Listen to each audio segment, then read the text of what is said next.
Metallica releases their second record, Ride the Lightning. For a lot of people, that's their favorite Metallica record. Me, personally, no, it's not. But it is a very massive departure from the first record that is heavily influenced and written by Dave Mustaine. Ride the Lightning is that band at that moment for them in 1984, kind of firing on all cylinders at that point. I read a really interesting interview with the producer, Fleming Rasmussen, of those first. No, Fleming did Ride the Lightning, Master of Puppets, and Justice for All with Metallica. And he was talking about how their playing ability wasn't really where they wanted it to be to pull off some of the stuff they wanted to do on that record. But for me, and I would love to hear what you guys have to say about that, when that first song comes in, Fight Fire with Fire, oof, that clean part, I was like, whoa, what is this? And then, For Whom the Bell Tolls is in there. Creeping Death is another classic. For me, a song I rediscovered doing this whole playlist stuff was Trapped Under Ice. I forgot how that song just rips. A friend of mine who lives down here, who used to go to Metallica shows in her youth, for some reason doesn't look up old Metallica concerts online, and I will look them up and send them to her. And sometimes there's shows she's like, I was there at that show and this band opened. But when you see Metallica, play live, especially like 84 to like 90, like right before they do the Black Album, like that band is an incredible live band. Go back and listen to the live shit box set, which I think is all on Spotify now. They just rip. And it makes you understand what Bob Rock saw in them as they were coming into the studio. And I've been doing this because I want to rewrite this thing that I did on Metallica post the Black Album, because a lot of people hate that era of Metallica. But if you listen to And Justice for All, it's a bit of a step back composition-wise for what they did on Master of Puppets. If you're a metal person and you're my age and grew up with that stuff, or older and grew up with that stuff, by the time that band gets to Master of Puppets, the amount of touring they were doing, they were really tight. And that album does something that none of the other albums of their contemporaries could do. They're playing around with tunings on that record. It's just a kind of a masterpiece. There's around that same time, 86, a lot of those bands of the big four release kind of their pinnacle records. They're in their mid to late 20s. They're in their mid 20s. Their playing chops are there from playing all these shows live. They kind of know what people want. They know what they want to do. It's still fringe music. If you look at 1986, which I really think is the best for metal, if you're a metal person, 86 is probably the best year, if we're really being honest here. Peace Sells, I think, is the best of these records. Peace Sells, Rain and Blood, Among the Living, and Master of Puppets. Those four right there for me make the decade.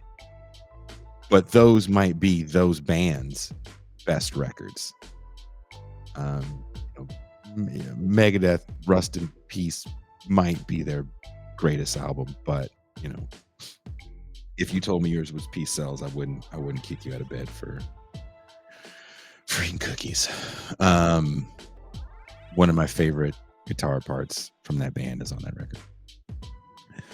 But in 1984, not all those bands are really hitting on all cylinders. And the only band that's really showing you what they're going to be is Metallica, because everybody else is in their infancy, if you think about it. Even though Slayer and Anthrax have been playing live and stuff, they've been playing with Metallica, even doing little tours with them here and there. Excuse me. They're not. Slayer is nowhere near where they're going to be with Rain and Blood. Phenomenal record. It really does. It really does kick you right in the face.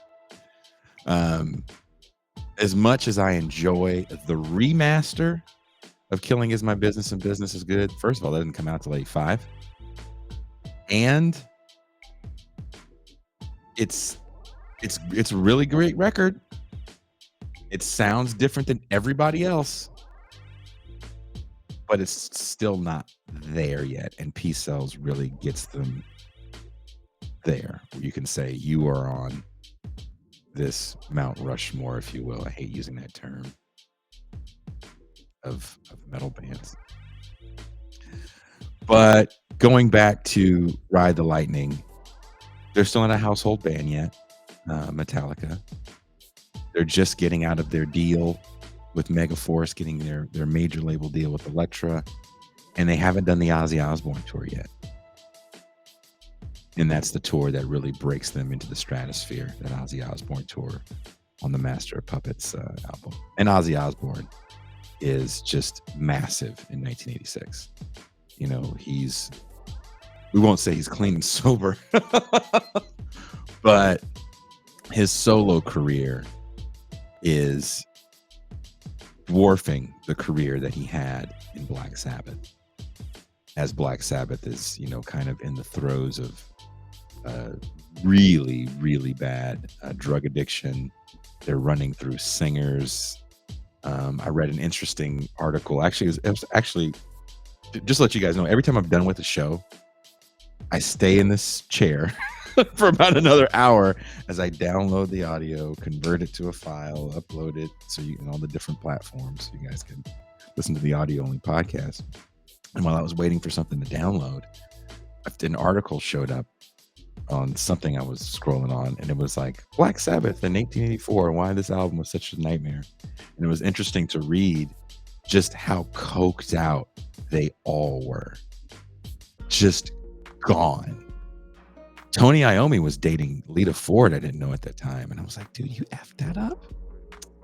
Tony. Whew. Couldn't put it down for 5 seconds. Tony. That's 1984 Lita Ford.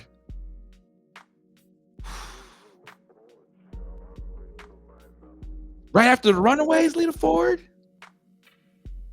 Come on, Tony. Come on, Tony. But if you want to call in and let me know your favorite era of Black Sabbath, I would love to hear it. Ben Burgess, my good friend, he will tolerate me listening to Ronnie James Dio Black Sabbath, but he looks at me like the face he's making is that face you would make if you accidentally came home early and saw your stepdad plowing your mom. You were just like, you're not my dad. That's the face he makes at me, like, I'll tolerate this because, you know, technically, you're paying the bills, but you're not my dad.